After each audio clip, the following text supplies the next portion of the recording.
સૌથી પહેલા મિત્રો ડેમો સ્ટેટસ વિડીયો જોઈ લો, પછી એડિટિંગ સ્ટાર્ટ કરીએ. એક તું લાગે બધા તું બસ જા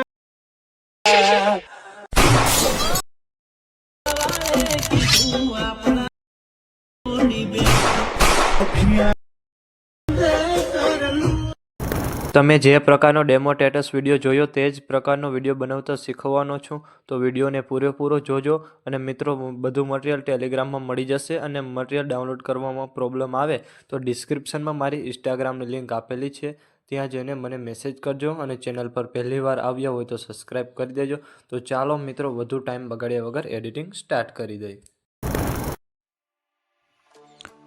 સૌથી પહેલાં મિત્રો, તમારે ફૂલ પ્રોજેક્ટને ડાઉનલોડ કરી લેવાનો છે.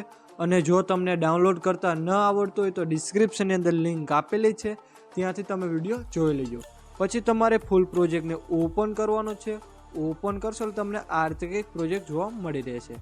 પછી તમારે થોડું નીચે આવવાનું છે અને ત્યાં તમને આ ટેક્સ આપેલા હશે, એમાં તમારે ફોન્ટ ચેન્જ કરવાના છે.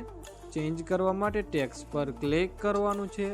ત્યાંથી તમારે એડિટ ટેક્સમાં જવાનું છે અને ત્યાંથી ઉપર એરો બતાવે એના પર ક્લિક કરવાનું છે અને ત્યાંથી તમારે આ ફોન્ટ રાખી દેવાના છે. પછી તમારે ઇમોજી પર ક્લિક કરવાનું છે. ત્યાંથી તમારે એડિટ ટેક્સમાં જવાનું છે અને ત્યાંથી તમારે આઈફોન ઇમોજી રાખી દેવાના છે. આટલું કર્યા બાદ પછી તમારે પહેલા બીટ માર્કે આવવાનું છે.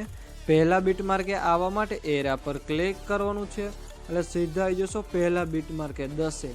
ત્યાંથી તમારે પ્લસ પર ક્લિક કરવાનું છે. ત્યાંથી મીડિયામાં જવાનું છે અને ત્યાંથી મેં તમને જે ફાઇલ આપેલી છે એને તમારે ઓપન કરી લેવાની છે. ત્યાંથી તમારે આ વિડીયો સિલેક્ટ કરી પ્લસ પર ક્લિક કરવાનું છે અને ત્યાંથી તમારે વિડીયો પર ક્લિક કરવાનું છે અને ત્યાંથી તમારે વોલ્યુમ પર ક્લિક કરવાનું છે અને એનો અવાજ તમારે સાવ 0 કરી દેવાનો છે. પછી તમારે એ વિડીયોને સાવ નીચે લઈ લેવાનો છે. પછી તમારે વિડીયોના એન્ડમાં આવી જવાનું છે અને જે વધારાનો વિડીયો છે એને તમારે કટ કરી દેવાનો છે.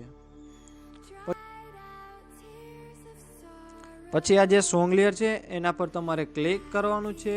ત્યાંથી તમારે એડિટ ટેક્સમાં જવાનું છે અને ત્યાંથી તમારે આ ફોન્ટ રાખી દેવાના છે. આટલું કરશો એટલે મિત્રો તમારે વિડીયો બનીને કમ્પ્લીટ થઈ જશે. અને મેં વિડીયોમાં જે પણ યુઝ કર્યું છે તે તમને મારા ઓલ મટીરિયલની અંદર મળી રહેશે.